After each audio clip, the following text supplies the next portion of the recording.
بسم اللہ الرحمن الرحیم الحمد للہ وحدہ والصلاة والسلام علی من لا نبی بعدہ اما بعد۔ بچوں کی نماز جنازہ کے بارے میں کیا حکم ہے؟ وہ بچہ جو دنیا میں آیا اور آنے کے ساتھ اس نے دنیا میں سانس لیے اور اس کی زندگی کے بارے میں، حیات کے بارے میں علامات اور نشانیاں ہوئیں، تو ایسے بچے کو غسل بھی دیا جائے گا، کفن بھی دیا جائے گا اور اس پر نماز جنازہ بھی پڑھی جائے گی۔ اور اگر ایسا بچہ ہو جو مولود ہوا، پیدا ہوا، لیکن اس کی زندگی کے حیات کے بارے میں کوئی علامات ظاہر نہیں ہوئیں، پس اس کو غسل دیا جائے گا اور بغیر نماز کے اسے دفن کر دیا جائے گا۔ اس بارے میں احادیث رسول اللہ صلی اللہ علیہ وسلم آتی ہیں۔ امام ترمذی رحمہ اللہ نے جامع ترمذی میں جلد اول میں ابواب الجنائز میں ایک باب باندھا، باب فی الصلاۃ علی الاطفال، کہ بچوں پر نماز پڑھی جائے گی۔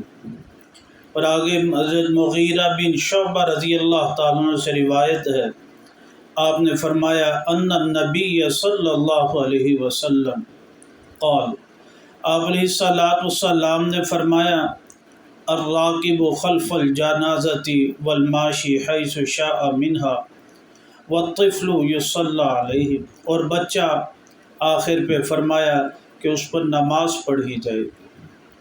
اب وہ بچہ جو دنیا میں آیا تو صحیح، لیکن جو ہے اس نے آواز نہیں کی، یعنی مردہ ہی پیدا ہوا یا ناتمام بچہ، اس بارے میں کیا روایت مبارکہ ہے۔ جابر، دوسرا باب امام ترمذی رحمہ اللہ نے باب باندھا اور فرمایا باب ما جاء فی ترک الصلاۃ علی الطفل، کہ نماز جنازہ کو چھوڑ دیا جائے گا بچے پر، ایسے بچے پر جو آواز نہیں کرتا۔ اور روایت ذکر کی جابر رضی اللہ تعالیٰ عن النبی صلی اللہ علیہ وسلم قال الطفل لا یصلی علیہ، بچہ اس پر نماز نہیں پڑھی جائے گی، ولا یرث، نہ وہ وارث ہوگا، ولا یورث، نہ وارث بنایا جائے گا، حتی یستحل، یہاں تک کہ وہ آواز کرے۔ استحلال کا معنی یہ کیا جاتا ہے اس کے اعضاء میں سے کوئی عضو دنیا کے اندر جب وہ پیدا ہوا حرکت کرے یا آواز بلند کرے، تو پھر اس کی حیات کے بارے میں حکم لگایا جائے گا۔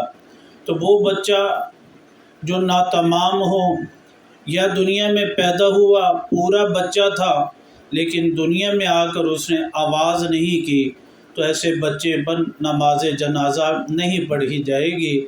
اور یہ روایت مبارکہ سنن ابن ماجہ میں بھی موجود ہے۔ اللہ سبحانہ وتعالیٰ صحیح سمجھ عمل کی توفیق نصیب فرمائے۔